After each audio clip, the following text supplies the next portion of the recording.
खुलुमबाय गिबियावनो दुलाराय बर' फरायसा आफादनिफ्राय दिनै बे बैसागु बोथोरनि बा गोदान माने बोसोरनि बयनिसिमबो खुलुमनाय अननाय आरो हामलायनायखौ आं जासिहरदों आरो दिनैहाय दुलाराय बुहुमावनो कोविड-19 बा महामारी करोना भाइरासजों बुहुमनि मानसिफोरा जुजिगासिनो दं। बुहुमनि जौगानाय आरो जौगाफुनाय देशफोरा दिनै जुजिगासिनो दङ। भारतआवबो करोना भाइरासखौ लानानै जुजिगासिनो दङ। आसामावबो करोना भाइरासनि जि साग्लोबसारनाय बियो सानसे एफा सान बियो बारायगासिनो दङ आरो बेखौ लानानै दिनै आसाम नाङै भारत नाङै माने लकडाउन 21 साननि बे लकडाउना दिनै सोलिनानै दङ आरो बे लकडाउना गाबोनो जोबनो थांगासिनो दङब्लाबो बे लकडाउनखौ फैबाय थानाय 30 एप्रिलसिम बारायगोन होननानै भारत सरकार आरो आसाम सरकारा खौरां बिजोङाव मिथिहोदों। नाथाय बिनि अफिसियेल जि डिक्लेरेसन बियो दाबो जाथ'वाखै। खोब सम्भब दिनै आरो गाबोननि गेजेराव जागोन। दा दिनै बे समाव नैबे करोना भाइरास बा महामारी कोविड-19 नि साग्लोबसारनाय समावनो दिनै जोंनि बर' हारिनि बा ट्राइबेलफोरनि जि माहारियारि रंजाथाइ फोरबो बे उत्सब बा आसामनि जि रंजाथाइ फोरबो बे बैसागु बे फोरबोआ दिनै जोंनि गेजेराव सफैबाय आरो दिनै मोसौ बिहु बयबो बर' आइ आफा रायजो राजाया माने लकडाउननि जि नेमखान्थि जे जोङो न'आवनो थानानै न'खरनि सुबुंखौ रैखाथि होनाय, गावनि जिउखौ रैखाथि होनाय बा बासायनाय, समाज आरो हारिखौ रैखाथि होनाय, देश आरो रायजोखौ रैखाथि होनाय बे गासैबो नियम जि सरकारा खानानै होदों। सासेया सासेनि गोजानाव थानानै 1 मिटार बा 6 फुट गोजानाव थानानै जोङो आखाइ मोजाङै सुनानै बा सेनिटाइज खालामनानै आरो मास्क गाननानै हानायसिमाव जिखिनि नेमखान्थि होदों बे नेमखान्थिखौ मानिनानैनो बयबो दिनै मोसौ जि माने बैसागु दङ बे मोसौनि बैसागुनि जि सानाव फुंबिलिनि समाव बयबो मोसौखौ जोङो दैखराव न'नि फुख्रियाव थुखैनाय जोङो नुनो मोन्दों आरो बेखौ जोङो नुनानै थारैनो बर' आइ आफा रायजो राजाखौ जोङो साबायखर बावदों आरो जों गोजोननाय मोन्दों। आरो बेबायदिनो गाबोनो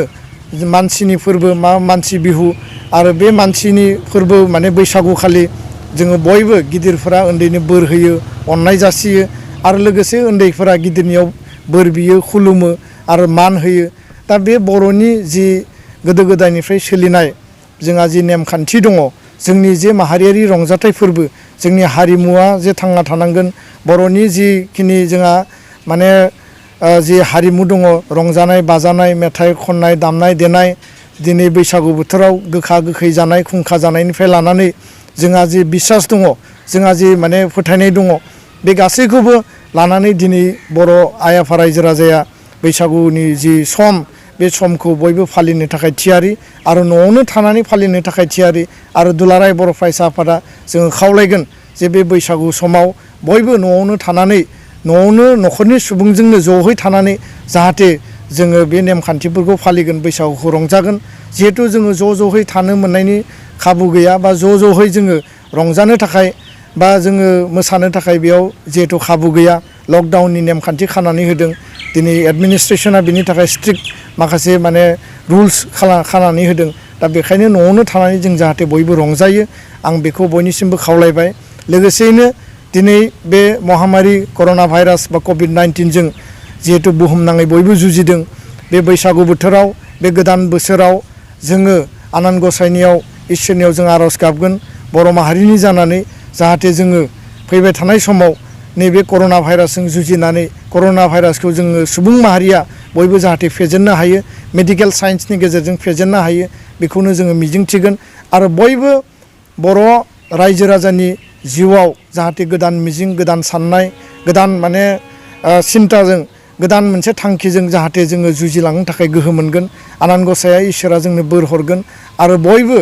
जाहाथे नैबे बैसागु समाव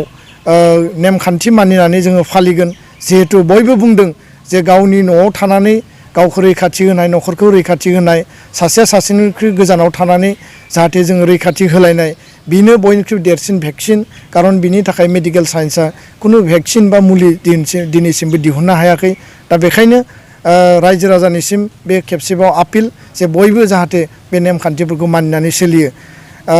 दुलाराय बर' माहारिनि सुबुंफोरा जाहाथे बे समाव बयबो